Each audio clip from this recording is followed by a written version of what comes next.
안녕하세요. 오늘도 사연살롱을 찾아주셔서 감사합니다. 저는 과거에 무척 황당한 경험을 했던 여자인데요. 돌다리도 두드려보고 건너라는 말이 왜 있겠나 싶어요. 정말 선조들이 괜히 만든 말은 없는 것 같더라고요. 제가 너무 성급했고 신중하지 못한 선택을 한 적이 있었어요. 20대 들어서 저는 연애를 2번 해봤는데 크게 상처만 남아서 저절로 결혼 생각도 뚝 떨어졌었죠. 직장만 다니는 단조로운 일상을 꽤 오래 보냈었고요. 그러다가 남편을 만나게 되었는데요. 그때 남편은 어떤 상황이었는가 하면 우선 대학 때 친하게 지낸 같은 과 선배와 동업을 하게 된 것이 이야기의 시작이었죠. 이게 예상외로 너무 잘 되는 바람에 남편이 성공의 맛을 보게 되었던 거예요. 동업을 하는데 들어간 돈은 대학 졸업하고서 직장을 오래 다닌 것도 아닌데 어디서 나왔을까요? 부친이 돌아가시고 그 유산이 조금 있었는데 남편이 무식하고 과감하게도 그 돈을 가져다 써버렸던 거였죠. 완전히 뭐 아니면 도라는 시기였건만 다행스럽게 성공을 거두었고 남편은 그렇게 돈이 벌리자 또 그걸로 주식을 했어요. 여기서 대박이라는 게 터졌죠. 나름 인생 역전 수준이었어요. 다들 아시겠지만 돈이 돈을 부른다고 아무리 오르는 주식이라도 꼴랑 조금 사면 이득을 봐봤자 해요. 똑같이 10배라도 10,000원 넣으면 100,000원 되지만 1,000,000원 넣으면 1억 되는 거니까요. 그런 지극히도 단순한 원리로 남편이 돈을 벌었는데 동업하던 선배라는 형과 의의가 상해버렸죠. 이유가 뭐였겠나요? 당연히 돈이었죠. 남편이 주식으로 번 돈을 자기하고 나누지 않는다며 화가 난 그 선배 형이 주변 사람들에게 남편 소문 안 좋게 냈고요. 상처받은 남편은 동업하던 걸 때려치웠고 새로운 인간관계들을 만들어갔는데 전부 돈이 목적이었다고 하네요. 자기한테서 뭐 뜯어낼 거 있는지 궁금해하는 종자들밖에는 없었다고. 어디까지가 진실인지는 몰라도 남편이 주장하기로는 그러했어요. 내가 원래 타고난 부자가 아니고 갑자기 돈 생긴 놈이라고 나를 우습게 본 거지. 근데 또 내가 원래 진짜 백이 부자들 사이에서는 못 끼겠더라. 내가 그 급이 안 되는 걸 실감하니까 내 자신이 너무 작게 느껴졌어. 돈 때문에 사고방식까지 잡아먹혔던 남편. 저는 이 남자 돈 꽤 있는 줄 모르고 만났어요. 그런 거에 관심도 없었고요. 남자한테 하도 뒤통수 맞아서 이제는 기대도 없으니 적당히 연애나 하자. 나 상처받기 전에 적당히 거리 두자. 이런 마음으로 남편을 만났어요. 그랬는데 남편이 그 모습을 보고 저에게 빠진 거였죠. 그래서 저에게 적극 청혼을 하는 바람에 결혼까지 하게 되었고 그 과정에서 저는 남편이 제 생각보다 돈이 많다는 사실을 처음 알게 되었던 거예요.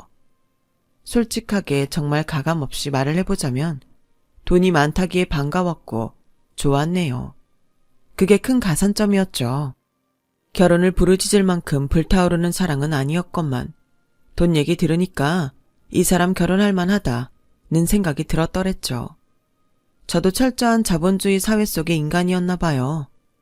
저는 돈이 별로 없었어요. 집이 잘 살지도 않았고요. 부모님 대신 이모, 이모부의 돌봄을 받으며 살았네요. 왜냐하면 부모님은 제가 초등학교를 졸업할 때 이혼을 하셨기 때문이에요. 아빠가 떠나셨고 저는 엄마와 살았죠. 그 이전부터 부모님은 불화를 오래 겪어 오셨고 별거도 하셨었기에 당시 제가 큰 상처는 안 받았어요. 이제서야 이혼을 하시는구나 싶었을 뿐이죠. 아빠는 일 때문에 해외 가신다 어쩐다 들었는데 이혼하고 2년 후에 유럽으로 가셨고 가시기 전에 짧게 저와 통화한 게 다였어요. 엄마는 제가 중3 맞바지일 때 암에 걸리셨는데 병원에서 살 확률 높으니 걱정하지 말라 했었어요.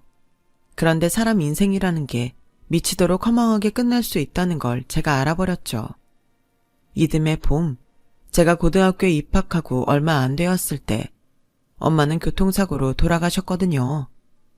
이모랑 이모부 2분이 저를 맡아주셔서 그때부터는 거기서 지냈고 성인이 되어서 독립을 했죠. 제 결혼 문제도 2분과 상의했고요. 두 분은 흔쾌히 저를 축하해 주셨고 도울 수 있는 대로 돕겠다 해주셨어요. 허락이 문제라고 한다면 상대 측에 있었죠. 참고로 시댁에서 시아버지는 심근경색으로 돌아가신 뒤였고 시동생은 군대를 늦게 가서 이때 군 복무 중이었어요. 그러니 문제인물은 바로 제 시어머니이셨던 거죠. 제가 부모님 안 계신다고 하니까 손으로 뒷목 잡는 신용을 바로 하셨네요. 모치는 사망했으니 그렇다 치고 부치는 지금 무슨 일 하시냐고 물어보시길래 제가 머뭇거리다가 연락을 안 하고 산 지 오래됐다고 솔직하게 말씀을 드렸어요. 그랬더니 엄청 큰 소리로 웃으시더군요. 어디서 이렇게 개 막장 냄새가 폴폴 풍기나 했는데 이게 너한테서 풍기는 거였구나. 네? 막장이라뇨. 저희 부모님이 바람을 피우신 경우도 아니었는데요. 외람되지만 이혼 과정이라는 게 낯선 풍경은 아니라고 생각돼요. 흠이 있는 건 부정할 수 없으면서 어디 손바닥으로 하늘을 가리려고 들어. 우리 잘난 아들 돈 버는 재주야 너무 뛰어나서 두말하면 입이 아프고 인물들 잘나서 자기가 뜻이 없을 뿐 연예인을 해도 되는데 이렇게 잘난 우리 아들을 겨우 너 따위가 넘본다고? 좋게 봐줘서 네가 박색은 아니다만 빼어나게 생긴 것도 아니고 명문대 출신도 아니고 태교업 다니는 것도 아니고 집안이 받쳐주는 것도 아닌데 기가 막혀라. 저를 품평하시는 시어머니 앞에서 저도 내심 기가 막혔어요. 남편은 솔직히 그 정도 인물은 아니었거든요. 자기가 정말로 잘났고 끼가 있었으면 연예인을 했겠죠. 예상을 못한 건 아니었으나 상상외로 아들 사랑 아들 자랑이 대단하신 분이라서 놀랐네요. 결사 반대를 하시니 이 결혼 어렵겠다 생각했었어요. 그런데 남편이 부득불 저랑 결혼하겠다고 땡깡을 부리는 바람에 시어머니께서 자식 이기는 부모 없음을 보여주시고 만 거였죠. 아무리 제가 탐탁지 않으셔도 결혼한다는 당사자가 저 좋다고 그러니 별 수 없으셨던 거예요. 아, 땡깡이라 표현한 것은 정말로 그러했기 때문이에요. 다 큰 어른인 남편이 우는 소리를 냈었죠. 아, 엄마, 나 이 결혼 하고 싶어. 엄마가 자꾸 반대한다 그러면 나 머리 아프단 말이야. 나 두통으로 쓰러지면 엄마가 책임질 거야. 우리 아들이 왜 이럴까? 아, 나 원참. 반대 더 이상 안 할 테니까 그만해라. 그러다가 정말 머리 아파지면 어떡하려고 그래 우리 아들. 남편의 철부지 같은 모습과 그걸 또 받아주시고 있는 시어머니의 모습을 보면서 제가 아연실색하였어요. 와, 도대체 이걸 어떻게 받아들여야 하나 싶어서 식은땀이 나왔죠. 결혼 준비를 하면서 내가 너무 성급한가? 어쩌다 급하게 결혼까지 갔나? 싶어서 계속 혼란스러웠고요. 이 결혼에 대한 확신이 흔들리고 있는데 제가 임신한 사실을 알게 되었어요. 이런 가정은 해본 적도 없었기 때문에 기절초풍할 노릇이었는데 그때 황당했던 게 남편은 저보다 더 놀라더군요. 이럴 수가. 이건 말도 안 돼. 저기 미안한데 너 아니지? 내가 의심하는 그런 건 아닌 거지? 이상하다. 정말 임신일 리가 없는데? 남편의 말에 어이가 없었죠. 그렇다면 저에게 다른 남자라도 있다는 건가요? 제가 너무 화가 나서 미쳤냐고 할 말 있고 못할 말 있다고 따지니까 남편이 고개를 푹 숙였죠. 자기 돈 노리고서 제가 다른 놈 애를 가졌음에도 빌붙으려고 한 줄 알았다고 했어요. 기가 막혔죠. 병원에서 고작 6주라고 하는데 저런 의심을 왜 한 건지 알 수도 없었고요. 자기 돈을 대체 얼마나 대단한 걸로 아는가 싶어서 속이 답답했어요. 말씀드리자면 남편이 진짜 수십억 자산가 이런 거 아니었고요. 그보다는 스케일이 무척 약소했답니다. 어쨌든 제가 임신했다 하니까 결혼 직전에 시어머니께서 저에게 이런 말씀을 주셨어요.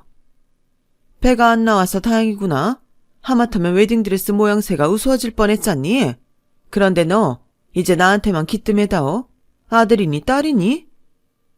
아직 몰라요. 임신 초기인데 어떻게 알겠어요? 뭐야? 지금은 알 수 있는 거 아니니? 하루가 다르게 커가는데 뱃속 아기인데 어떻게 아직 몰라? 네가 나를 우습게 알고 속이려는 작정인 거지? 그러지 말고 여자끼리 공유하자. 넌 엄마가 없어서 모르겠지만 이런 건 원래 엄마랑 딸이 다 비밀 나누고 그러는 거다. 네? 그치만 어머님은 딸이 없으시잖아요. 제가 울컥해서 그렇게 맞받아 쳤더니 바로 딱밤 날라왔어요. 제 이마를 때리신 거예요. 와, 진짜 너무 아파서 눈물까지 고였는데 저를 보시며 건방지게 지적질이나 한다고 시어머니께서는 잔소리를 길게 늘어놓으셨어요. 괜히 억울한 기분이 들었죠. 이틀 뒤가 결혼식이라서 이러지도 못하고 저러지도 못하고 늦었다고 생각했던 그때가 사실은 가장 빠를 때였는데 제가 그걸 모르고 제 발등을 찍은 채 결혼식 올려서 결혼 생활을 시작했어요. 남들도 다 사랑으로 행복으로 완벽한 결혼을 하는 건 아닌 거라고 애써 스스로를 위안했는데 바로 며칠이 지나자 시어머니께서 저에게 그걸 강요하셨어요. 풍문으로만 들어봤던 안부 묻기였답니다. 제가 직장인이었기에 전화를 그렇게 드릴 수 없다고 하자 저에게 그럼 문자를 때마다 보내라고 하셨어요. 안부 문자를 요구하시길래 이걸 못 들어드릴 건 아닌 것 같아서 해드렸어요. 그랬더니 제 부족함을 지적하셨죠. 내용만 딸랑 띡 보내놓으면 다니? 꽃사진 이런 거 없니? 멋들어진 풍경사진, 해돋이 사진 정도는 같이 보내는 센스가 있어야지. 이런 것도 내가 가르쳐줘야 한다니? 역시 부모가 없는 애는 다르구나. 자기 부모의 일상을 못 봤으니 중년의 감성을 알 리가 없지. 저는 왜 그렇게 그 말씀이 서럽게 느껴졌을까요? 저에게 부모도 없고 재산도 없고 힘든 점 많겠다고 시어머니께서 그러시길래 그러면 어머님이 앞으로 잘해주시면 되겠다고 답변 들었다가 또 머리를 한 대 맞았어요. 딸년 가진 죄에 뭘 잘했다고 대접을 원해? 어디 주제를 모르고 맹랑하게 구는 거야? 제가 임신한 아이가 공주님이었거든요. 저는 병원에서 딸이라고 힌트를 주는 것에 무척 기뻤는데 시어머니께서는 아니었어요. 무조건 첫 아이는 아들 가져야 하는 건데 제가 그걸 안 지켰다고 하셨죠. 세상에 그런 법이 어디에 있나 싶었네요.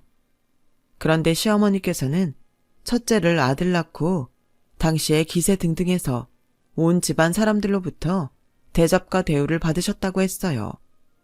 둘째를 또 아들 낳았을 때는 기고만장했다고도 하셨어요.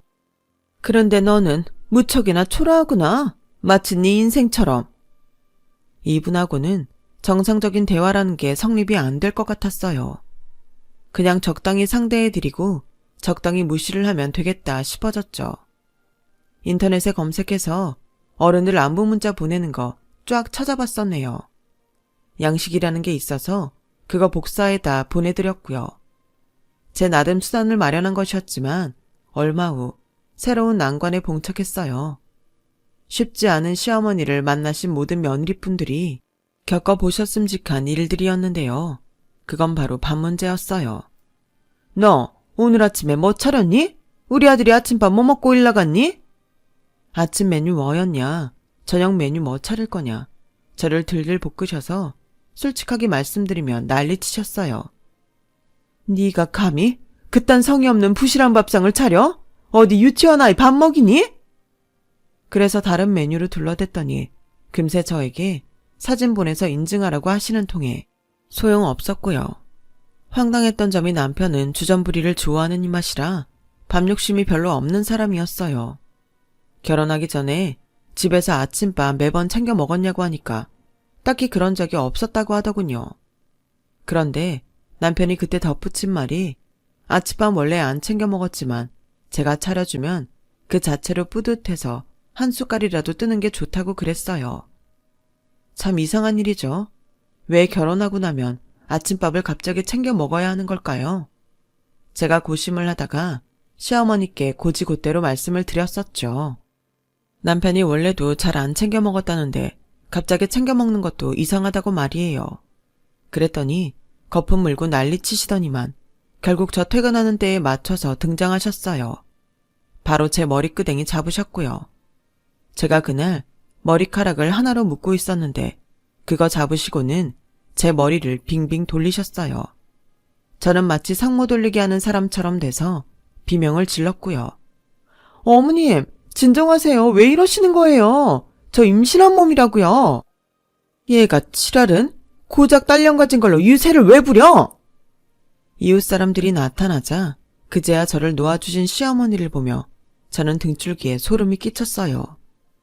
앞으로 이런 분의 며느리로 어떻게 계속 살아가나 싶어서 심경이 복잡했죠. 남편은 우리 엄마 원래 그래. 나쁜 사람은 아니야. 이딴 말만 반복해서 해댔고요. 하루하루가 너무 갑갑했는데 저에게 큰일이 닥쳤어요. 육아휴직 시기를 고려하고 있던 때에 제가 유산을 하고 만 거예요. 전혀 몰랐는데 병원에 갔다가 알았어요.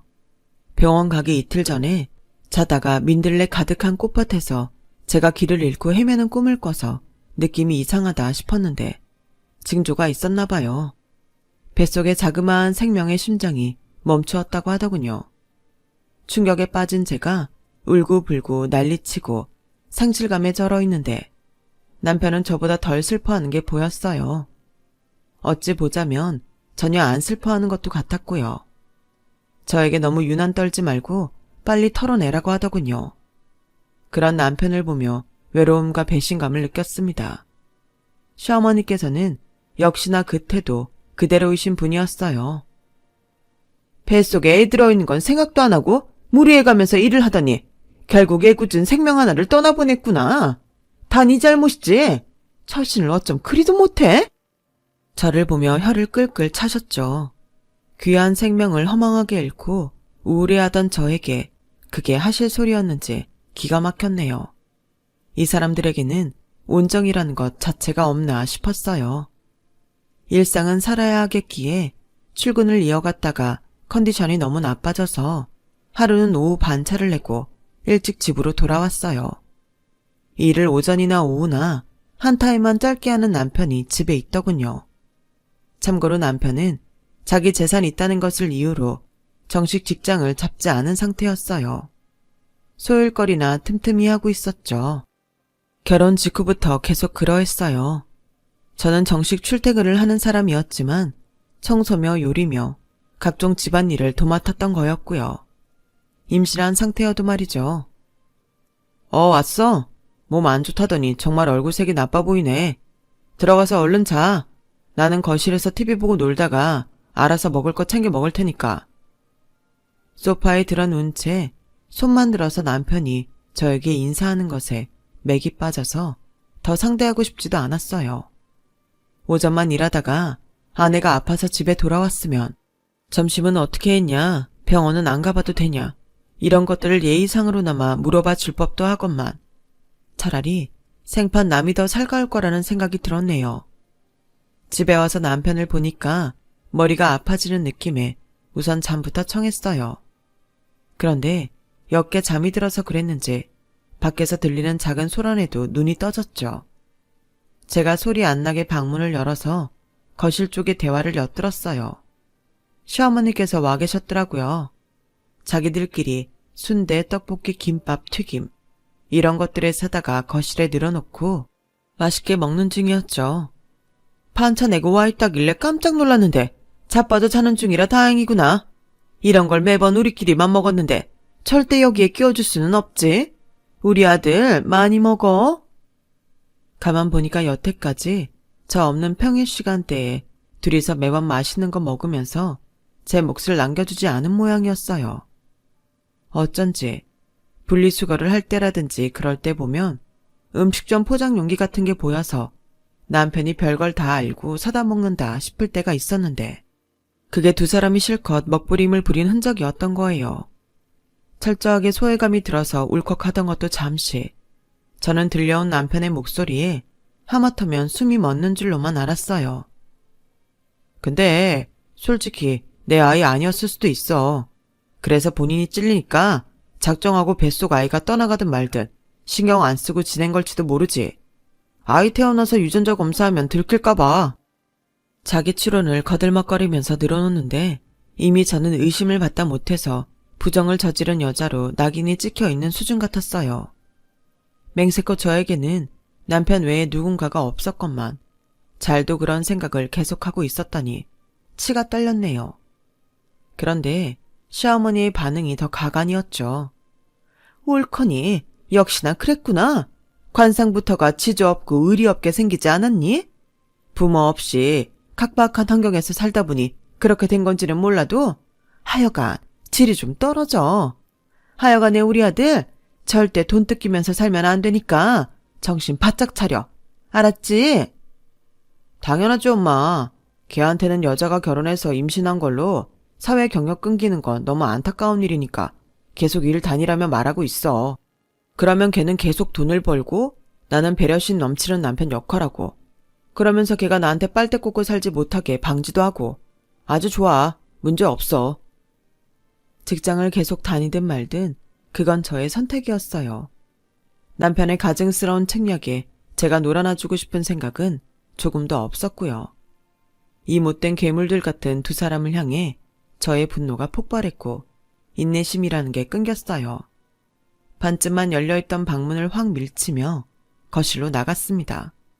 개걸스럽게 음식을 입에 넣고 있던 두 사람이 일시정지 상태가 되어 멍하게 저를 올려다보더군요.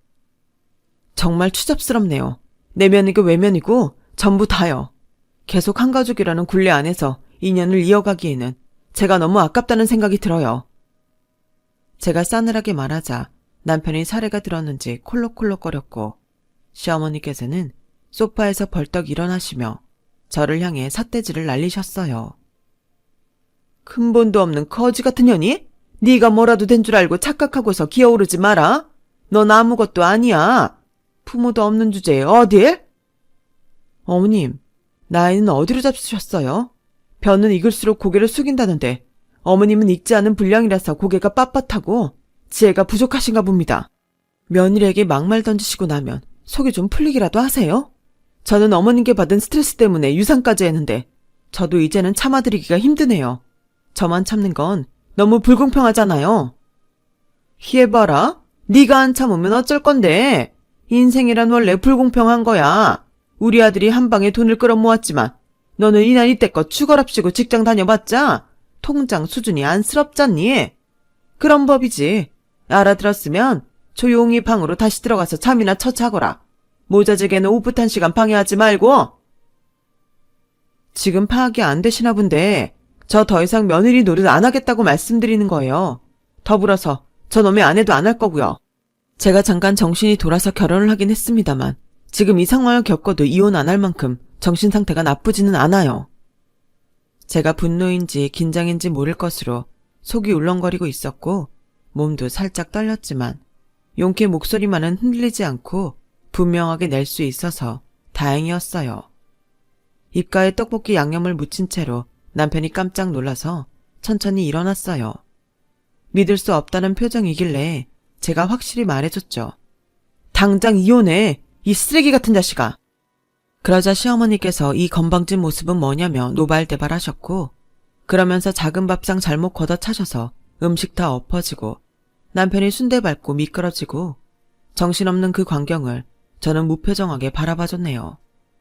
제 싸늘한 반응에 시어머니께서는 이내 민망함이라도 느끼셨는지 헛기침을 하시며 둘이 잘 해결하라는 말씀과 함께 퇴장하셨고요. 남편이 저에게 미안하다고 경솔했다고 사과를 했지만 저는 더 이상 넘어가줄 생각이 없었어요. 지난 몇 달간의 결혼 생활을 돌아봐도 남편에게는 오로지 실망만을 해온 저였죠. 무조건 이혼할 생각밖에 없다고 했더니 남편이 알겠다고 대답해줬어요. 그런데 하루가 지나자 생각이 바뀌었다고 하더군요. 진짜 미친놈인 줄 알았네요. 아무래도 안 되겠어. 이혼하고 나서 다시 결혼할 생각하니까 너무 번거로워서 숨이 막혀. 그냥 우리 이혼하지 말자. 뭐? 번거로워? 결혼을 다시 안 할 생각은 없나 봐. 우리 엄마한테 며느리 만들어드려야 하고 집안 살림 해줄 사람도 필요하고. 네가 하면 되잖아. 돈 있으니까 가정부 고용해도 되는데 그러기는 싫니? 네 모친 수발 들고 살림 다 하면서 맞벌이까지 하고 애 낳아서 키워줄 여자 찾니? 그래, 수고해. 그 여자 나는 아니니까 새로 잘 찾아. 너 지금 그렇게 나를 딱 잘라 거절해도 되냐? 나라는 계급 사다리를 놓치다니. 나 이제 주식에 본격적으로 투자하고 뛰어들 거야. 이전까지는 사실 뭘 잘 모르고 했던 건데 이제 크게 놀아볼 거라고. 나는 엄청난 부자가 될 거고 너는 후회를 하게 되겠지. 아, 벌써 후회하는 건 아니지? 지금이라도 다시 받아달라고 빌든가. 제가 미쳤다고 빌겠나요? 평생 독신으로 살고 말죠. 당신의 아들이 저를 잡았으나 제가 매몰차게 거절했던 것을 아신 시어머니께서는 분노하셨어요. 네가 감히? 눈깔이 삐어가지고선 머리도 나빠서 상황 파악도 못하고서는 우리 잘난 아들을 기어이 이혼남으로 만들겠다 이거지? 오냐? 알았다. 내가 작정하고 우리 아들을 끝내주는 여자와 새로 이어줄 테니까 너는 어디 구석에 처박혀서 앞으로 손가락이나 빨고 있어라. 네, 그럴게요. 앞으로 2번 다시 뵙는 일도 없게끔 제가 최대한 구석으로 가볼까 봐요. 다시는 엮이기도 싫거든요. 치가 떨려서요. 뭐야? 말하는 꼬라지가 싸가지를 한참 상실했구나. 이 고양 것 같으니라고. 내가 장담 하나 해보마. 너는 평생 결혼도 다시 못하고 임신도 못할 거다. 우리가 백화점에서 비싼 고급 과일 사 먹을 때 너는 길바닥에서 떨이로 나온 썩은 과일이나 사 먹을 거란다. 알아들었니? 이 거렁뱅이 같은 고아야. 제 배경이 비루하다고 해서 그걸 끝까지 사람 약점으로 잡고 공격하다니. 별 미친 집안을 다 보겠다 싶었어요. 벗어나는 게 급선무라 저는 뭐가 됐든 상관없다는 생각이었고요. 후다닥 했던 결혼은 더러운 꼴 보이며 막을 내렸네요. 저는 제 자신이 했던 선택, 결정을 후회하며 풀이 죽어있다가 이모 이모부와 함께 지내며 안정을 되찾았어요. 직장은 그만두었고 새로운 일자리를 찾기로 했죠. 그리고 아빠에게 연락이 왔어요. 이모가 연락하셨다고 하더군요. 저는 이모가 아빠 연락처를 갖고 있는 줄도 몰랐기에 놀랐는데 이모가 역시 아빠가 연락을 받아주실 줄 몰랐다며 당황하고 계셨어요. 아빠는 유럽에서 새롭게 가정을 꾸려 사시는 중이었죠. 오랜만에 듣는 목소리가 낯설었네요.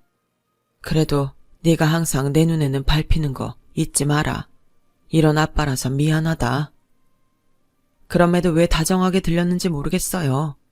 이것이 바로 물보다 진한 피, 혈연이란 건가 싶었네요. 저는 울음을 삼키며 아빠의 목소리를 들었죠. 가끔씩 나도 그런 생각한다. 우리 세 식구 민들레 홀씨가 휘날리는 공원에 소풍 가서 단란한 시간 보내는 걸 좋아했는데 그때가 너 5살 때던가? 그랬었지. 아, 그러고 보니 엄마가 민들레꽃을 참 좋아하셨다는 게 생각났어요. 민들레 씨가 홀홀 날아가는 모습이 좋다고 하셨던 엄마. 제가 유산 전에 그 꿈을 꿨었는데 혹시 엄마가 제 뱃속에 있던 당신의 손녀를 데려가신 걸까 싶었네요. 좋아하시는 그 민들레 밭으로 말이에요. 아빠는 저에게 푹 쉬라며 한국 돈으로 1억 2천만 원을 보내주셨어요. 거절하고 싶지 않아서 받았죠. 그 돈이 있어서 여유롭게 쉴 수 있었고 이모 이모부랑 즐거운 시간 보내며 재충전해서 힘을 얻었어요. 저는 더 좋은 직장에 들어갔답니다. 전보다 더 밝아져서 지인들하고도 활발하게 연락하고 지냈고요. 그러다가 예전부터 건너 지인으로 알고 있던 오빠 한 명이 저에게 조심스럽게 연락을 해온 걸 받았어요. 그간 저에게 연락하고 싶었지만 참아왔다고 하더군요. 제가 결혼할 때 저를 향한 마음을 자각했다면서 고백을 해왔어요. 저는 누굴 만날 생각이 없어서 거절했고요. 하지만 오빠는 저에게 고백한 시점으로부터 무려 1년이 넘게 순애보를 보여줬고 저는 결국 그 마음을 받아주었답니다.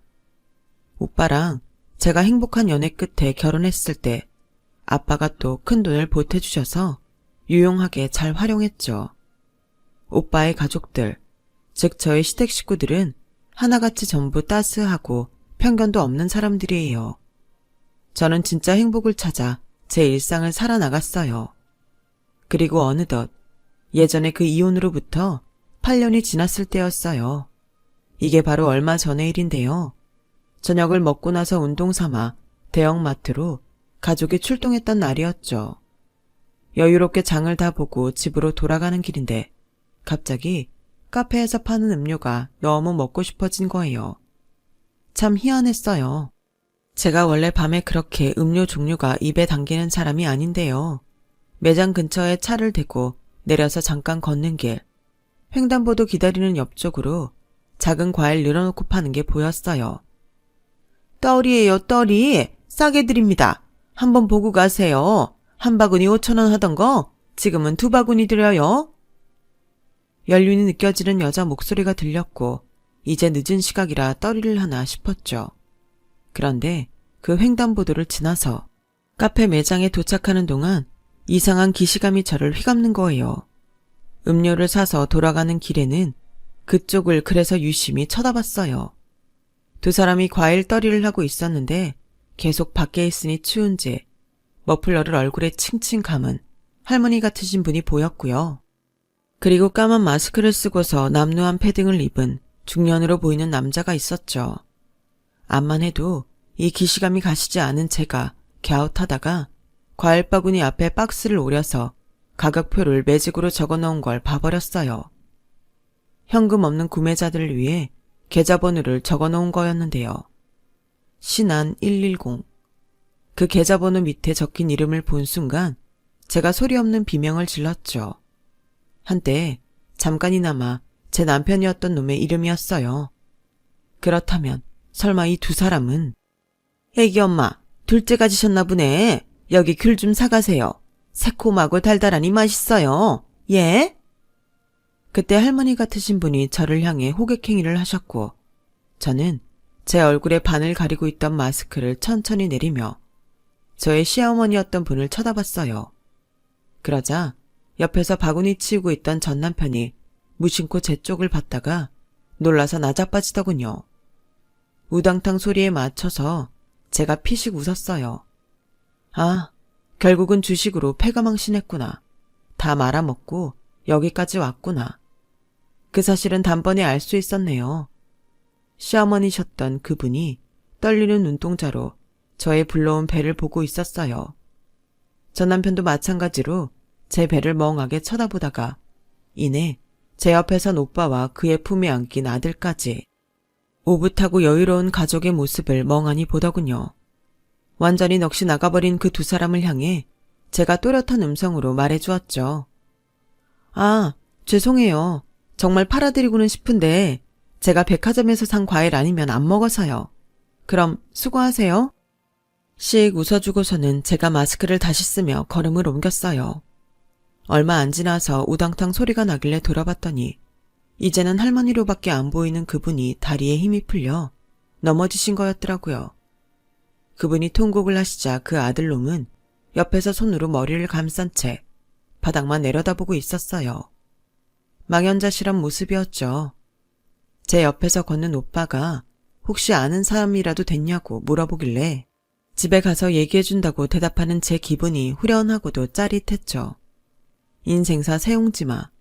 그것을 제대로 목도한 것 같았답니다. 저는 지금 행복하고 평안한 일상을 잘 보내고 있어요. 여러분도 부디 건강하고 평탄하세요. 여러분, 사연 댓글에 응원과 현명한 조언 부탁드려요. 좋아요와 구독은 저에게 큰 힘이 됩니다. 오늘도 좋은 일 가득하세요.